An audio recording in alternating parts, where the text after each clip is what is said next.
Hola chicos y chicas, ¿cómo están? Buenos días, buenas tardes, buenas noches. Hoy vamos terminando nuestras clases de espanhol. Olá, queridos, bom dia, boa tarde, boa noite. Hoje nós vamos terminar nossas aulas de espanhol do mês de junho, tá? Vamos finalizar os nossos conteúdos com a aula de hoje. Durante todo o mês vocês assistiram aulas com a professora Suzane sobre os adjetivos, los adjetivos e também el artículo neutro lo. E a aula passada que foi sobre chamada telefônica, né? Chamada telefônica. E hoje nós vamos estudar um pouco de vocabulário, tá certo? A gente vai ver sobre ciência e tecnologia. Vamos falar um pouco sobre esses aparatos, um pouco desse mundo mais voltado para a tecnologia, né? Computador, celular, internet, e-mail.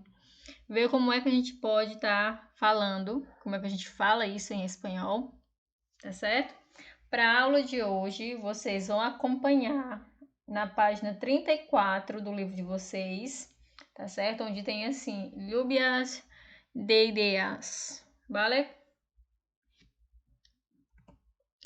Então, você viaja, imagine aí, que você viaja para a Espanha, né? Como um aventureiro linguístico digital. Imagine aí que vocês precisam conhecer todo esse mundo voltado para o digital e se depara com um Windows em espanhol, do qual você fica completamente perdido para usar.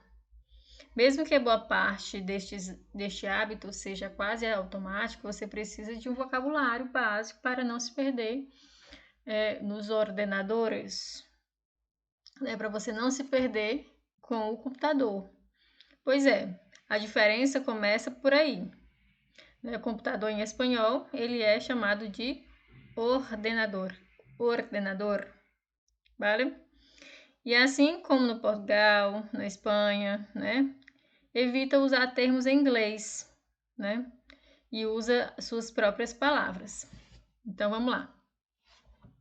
Como é que nós falaríamos um notebook em espanhol, né? Um notebook, um laptop, ele é o quê? Ordenador portátil. Como seria um tablet?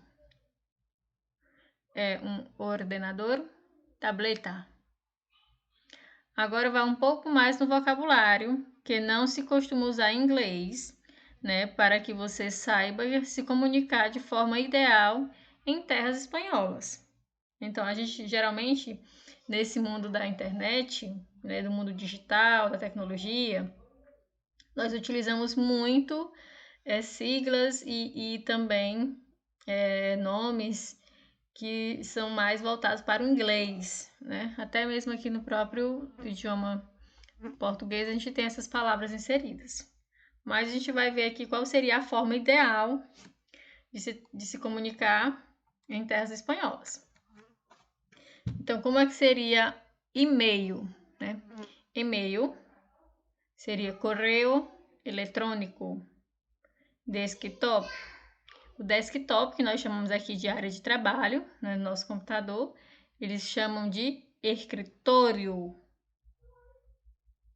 Download. Como seria download? Seria descargar. Um link. Pedir para a pessoa mandar um link de uma aula, um link lá daquele site de compra e venda, né? Um link da sua rede social. Então, você iria pedir o quê? Um enlace. Como é que eu chamo pendrive em espanhol? Lápis de memória.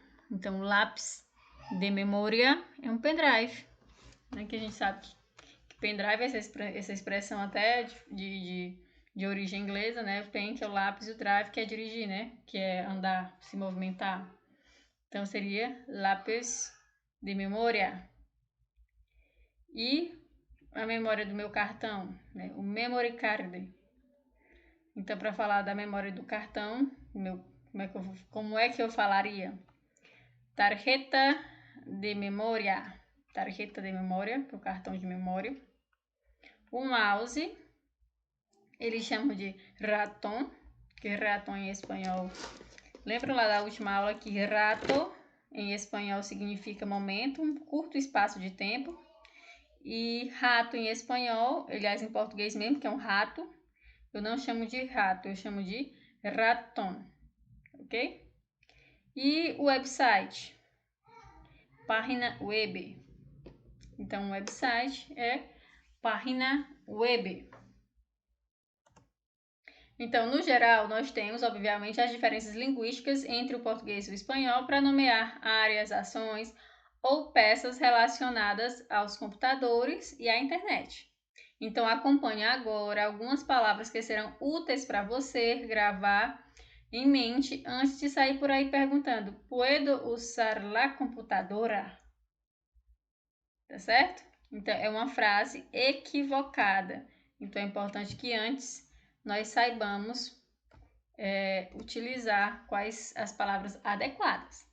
Então, anexar, adjuntar, anexar, adjuntar. E anexar arquivos, arquivos adjuntos, arquivos adjuntos. Copiar, que é copiar, colar, que é o pegar, excluir, borrar, eliminar, desfazer, desfazer, como eu falaria imprimir, imprimir, impressora, impressora, salvar, seria guardar, enviar, enviar. Vocês podem ver essas palavrinhas, inclusive, é uma coisa que eu fazia na minha época de aluna. Pegar o celular e colocar todo no idioma em espanhol. Você não pode escolher o idioma do seu celular. Experimenta um dia para que vocês possam encontrar essas palavrinhas. Passa um dia aí com o celular na configuração com o idioma espanhol, para ver se você consegue fazer tudo que você já costuma fazer rotineiramente. E aí depois vocês me contam, tá? Vejam aí que é uma coisa bem simples e que vocês vão ver essas palavrinhas aí aparecendo, tá? Enviar, que é enviar, escanear, escanear, scanner, que é scanner, e o encaminhar, que é adelante, ok? Então, aqui são algumas palavrinhas que a gente utiliza nesse mundo de digitação.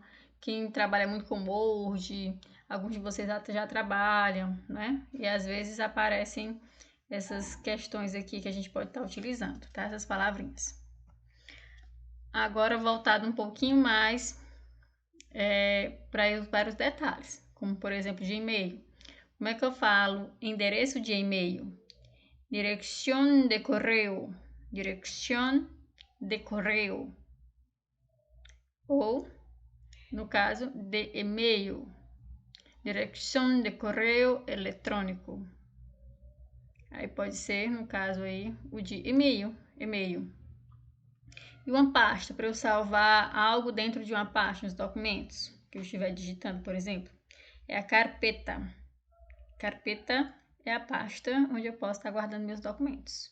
Inclusive, alguns documentos que eu recebi pelo Dirección de Correio Eletrônico. Caixa de entrada. Eu abri lá meu e-mail, a caixa de entrada. Como é que ficaria escrita? Bandeja de entrada. Bandeja de entrada. E como seria a caixa de saída? Bandeja de salida. Bandeja de salida. E o carregando? Né? Se você colocar seu celular aí no idioma espanhol, como eu dei a sugestão, vocês vão ver quando vocês estiverem colocando algo, mandando um vídeo, por exemplo, ao invés de aparecer a palavrinha carregando, vai aparecer cargando. Ok? E programa? Programa informático. Lixeira. Né? Todo celular tem lixeira, computador, que são aquelas coisas que você já não precisa naquele momento. Então, papeleira de reciclaje. Papeleira de reciclaje. Rede social. Como é que eu chamo minhas redes sociais? Rede social. Rede social. E a senha? Contrasenha. Contrasenha é a senha. E a tela, que é para ele desligar as telas, os celulares, televisão, enfim, computadores. Então, eles usam muito a palavrinha pantalla. Esse LL em espanhol ele pode ser lido como o ya, o ya ou ya. Então, pantalla, pantalla. E janela, que é a janelinha aqui. Vamos abrir aqui uma janela no meu computador, né? A janelinha é a ventana, ventana. Ok? E nós vamos trabalhar o tema ciência e tecnologia. Ciência e tecnologia. Ok? Então vamos lá, página 37. Tem assim, número 1. Imagina que vas a telefonar desde tu ciudad a un amigo argentino que vive en Oran, Argentina, para visitarlo en su ciudad. Él te invitó a asistir a una feria en la que participará, ya que su trabajo ha sido seleccionado. Observa las imágenes y contesta. ¿A qué tipo de feria irás? Feria literaria, feria de historia, feria de artes ou feria de ciências. Então vamos lá, tradução. Imagine que você vai telefonar, né, para o seu amigo que está em outra cidade, né, seu amigo argentino que ele vive lá em Oran. Então, para visitar a sua cidade. E nesse caso, ele te convidou a assistir uma feira em que ele vai participar, já que o trabalho dele foi selecionado. Então, observe as imagens a seguir e responda a que tipo de feira eles irão, né? Caso ele aceite o convite. É uma feira literária? É uma feira de história? É uma feira de artes ou uma feira de ciências? Então, vamos ver aqui a primeira imagem. A primeira imagem, a gente vê aqui 3 jovens, né, atrás da tabela periódica, cada um com um invento aqui na mão. Depois, logo em seguida, tem a imagem de uma garota, em que ela também segura aqui um projeto, né, todo já montado. A terceira imagem, a gente vê um grupo de estudantes, também segurando aqui, no caso, partes da cabeça do ser humano. E a última imagem da página 34, a gente vê uma outra garota com um esquema aqui de algumas moléculas, como se estivesse simulando moléculas. Então, vendo essas imagens aqui, né, esse universo que está sendo mostrado aqui, que tipo de feira eles irão participar, né? Qual é o tipo de feira? É uma feira literária? A gente não está vendo livros, né? Nem escritores. Feiras de história, a gente também não está vendo artefatos ou museus. Feiras de arte, não está tendo também essa exposição de arte. E então o que nos resta dizer é que é uma feira de ciências, né? Então, feria de ciências. Vamos agora para a segunda questão. A segunda questão, na página 35, ele traz aqui um banner. Vamos observar primeiro o banner, para depois a gente ler aqui a pergunta. Vejam aqui a data, que é lá em outubro. Feria de Ciência e Tecnologia Juvenil. Aqui está a data, aliás, o ano. E tem aqui, perguntar para conhecer, responder para cambiar. Aqui é o slogan da Feira de Ciências. Vejam aqui todo o banner. Pronto, temos aí uma lupa, temos aí como se fosse um átomo, e outras coisas que são pertinentes a esse mundo da ciência. Então, a questão 2 diz assim: Fíjate en el siguiente cartel de divulgación de la feria en la que participará tu amigo. Então, observe, né, esse cartaz da feira em que o amigo lá irá participar. Então, vamos aqui para as perguntas. A letra A, lá na página 35. Ele diz assim: ¿Qué significa el eslogan? Perguntar para conhecer, responder para cambiar. Então, o que significa o slogan? Perguntar para conhecer, responder para mudar. Então, vamos lá. Como vocês podem observar aí, esse slogan ele se refere aos objetivos da Feira de Ciência, né? O slogan sempre está relacionado com o objetivo em si do que ele quer proporcionar à pessoa que vai assistir. Então, nesse caso aí, é conhecer o mundo, né? Quando ele diz assim, perguntar para conhecer e responder para mudar. Então, conhecer o mundo para poder cambiá-lo para melhor, né? Então, o slogan se refere a isso, né? Conhecer o mundo para poder mudá-lo para que ele seja um pouco melhor. Então, esse é o significado desse slogan, conhecer de verdade, né? Perguntar para conhecer, responder para cambiar. É o mundo. E a letra B diz assim: A que remite la imagen que ilustra el cartel? Vejam aí essa imagem que está ilustrando. O que ela remete, né? O que ela faz te lembrar, o que ela busca simbolizar com isso. Nós temos aí a imagem de um átomo, né? Então, la imagen representa el cartel representa um átomo de maneira estilizada. Então, a imagem presente de um átomo.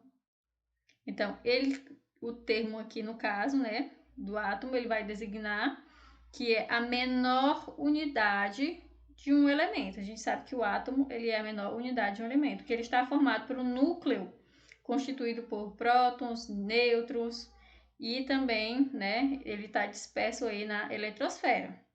Os átomos de um mesmo elemento, eles possuem a mesma quantidade de prótons e elétrons.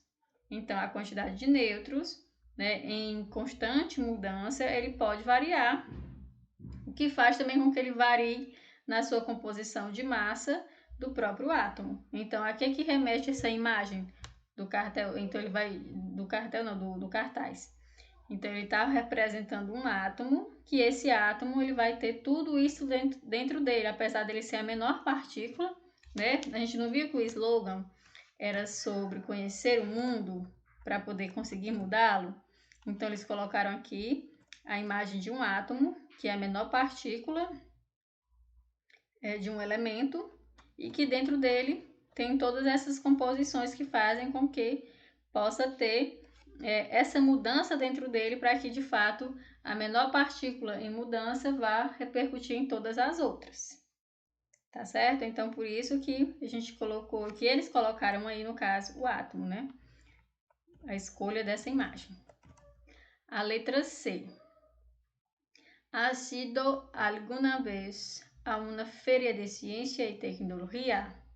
¿Qué tipo de proyectos se exponían? Então, alguma vez você já foi a uma feira de ciência ou de tecnologia? Vocês já foram? Essa é a resposta pessoal, no caso. Vocês queriam dizer, se sim, na própria escola que já fez feira de ciência, a escola de vocês, com os professores de Química e Física, geralmente eles fazem, né? Essas amostras científicas, né? E que tipo de projetos eram expostos? Aí, no caso, também depende da temática que cada professor levava. E vamos para a terceira questão.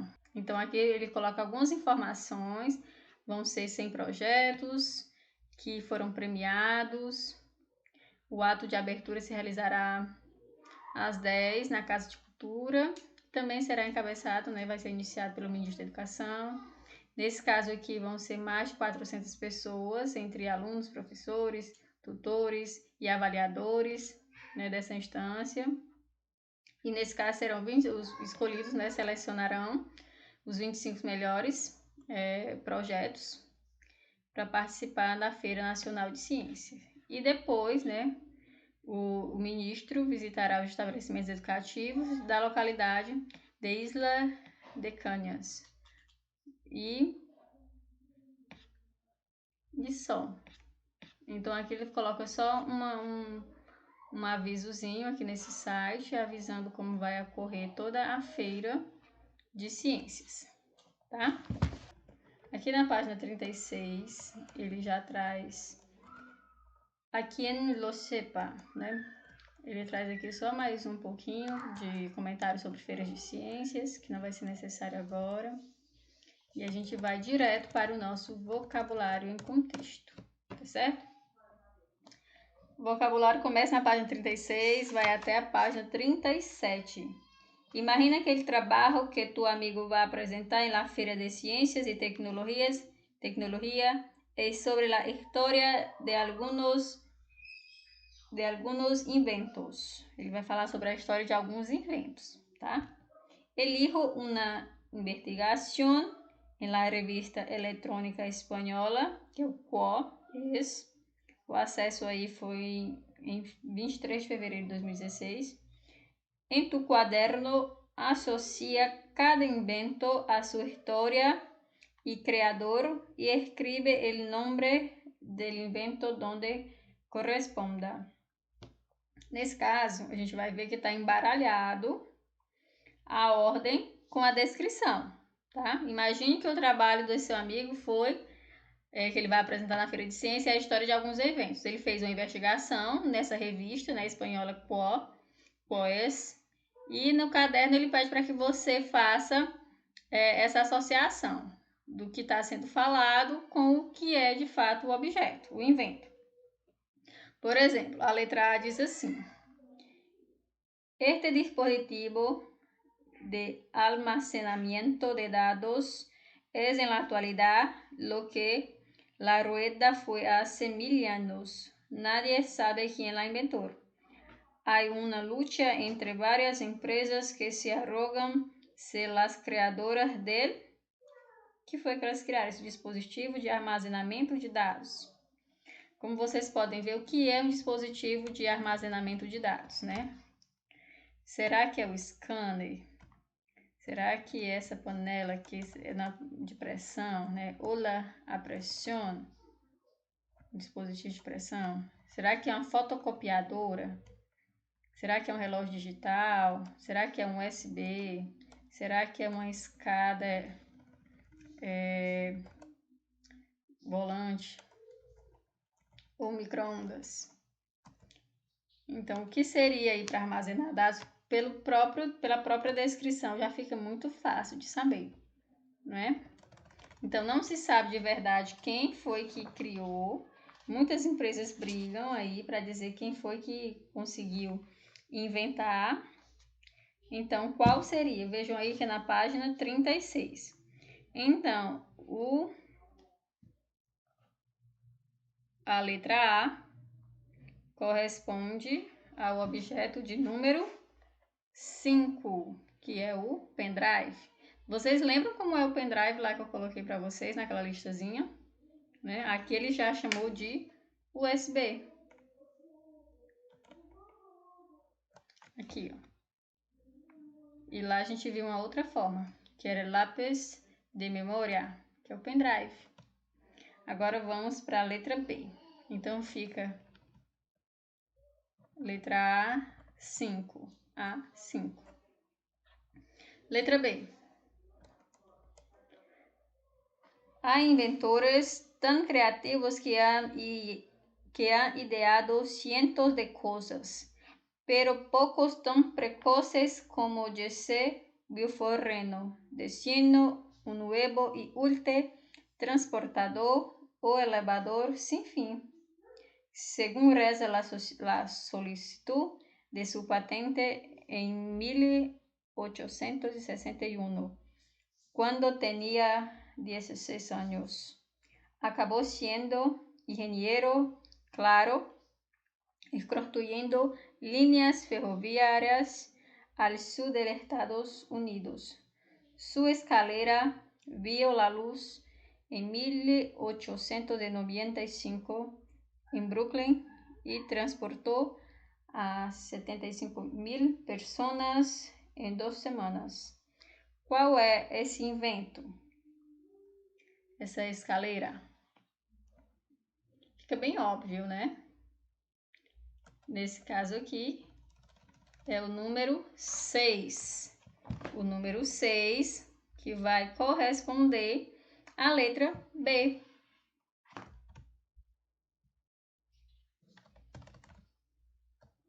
Letra C agora. A letra C diz assim: su uso se extendió en tiempos de Napoleón, pero la primera cena con alimentos cocidos em alimentos cozidos, já está bem na cara, né? Se serviu em los salones de la Royal Society de Londres, né? Que é a sociedade, né? Em 1682. Su inventor, Denis Papin, le llamó digestor a vapor. Estaba hecha con hierro colado y reducía el tiempo de cocción un 25% sin que los platos perdieran sabor. Sin embargo, a pesar del avance que suponía al principio, cosechó un rotundo fracaso. A ello contribuyó que muchos de sus primeros usuarios vieron cómo sus comidas se estampaban contra el techo por fallos na válvula de seguridade. Então, o seu uso se estendeu pelos tempos lá de Napoleão, mas a primeira cena, né, a primeira vez que foi cozinhado em uma panela de pressão. A panela de pressão está mais aqui atrás, né? Olha a pressão. Então, a gente viu que foi até um fracasso e ela era muito boa, a ideia, porque ela poderia reduzir o tempo de cozimento em até 25% dos pratos sem perder o sabor. E que ainda hoje nós utilizamos em todas as nossas casas. É uma forma de fazer com que se ganhe tempo na hora de fazer a comida, né? Então, mas ela foi um fracasso porque muitas delas elas estavam com um problemazinho no seu fecho, né? Então tinha essas falhas na válvula de segurança. Ainda hoje a panela de pressão ela é um pouco perigosa. Tem muita gente que tem medo. Vamos aqui para a letra D. A gente não vai se estender muito não. Vamos só ler agora a parte mais importante, né? Sucedió em 1945, quando o engenheiro estadunidense Percy Spencer estava investigando possíveis formas de melhorar o funcionamento do radar em la empresa Raytheon. Trabajaba rodeado de magnetrones, un dispositivo de que transforma la energía eléctrica en microondas electromagnéticas que el radar utiliza para medir, entre otras cosas, distancias, altitudes, direcciones y velocidades. Un bien día, Spencer se dio cuenta de que la barrita de chocolate que estaba en el bolsillo se estaba derritiendo mientras se encontraba delante de un magnetrón. Había descubierto que la exposición a microondas electromagnéticas de baja intensidad calienta los alimentos. A raíz de estas observaciones comenzó el desarrollo del primer horno. Qual seria o forno aqui? Do primeiro forno, micro-ondas. Então, aqui foi por acaso que ele descobriu, né? Ele fazia estudos sobre essas ondas eletromagnéticas e ele percebeu que o chocolate que estava na sua bolsinha começou a se derreter através da exposição a essas ondas, né? De micro-ondas, né? Essas ondas eletromagnéticas baixas de intensidade quente, né? Então, que recebió la patente, aí tá aqui o nomezinho que ele colocou todinho, e começou a comercializar em 1947. Bem recente, inclusive, micro-ondas, não é? Então, nesse caso, a letra D corresponde ao número 7.